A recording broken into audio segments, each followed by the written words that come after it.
our position remains unchanged, and that is that until India reviews the actions it took on August 5th, 2019,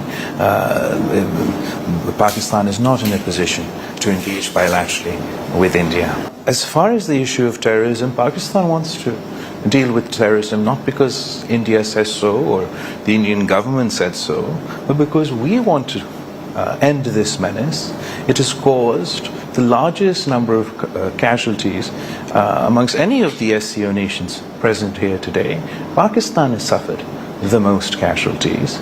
We are ready and willing to engage and address any concerns that India might have, but India will also have to address our concerns.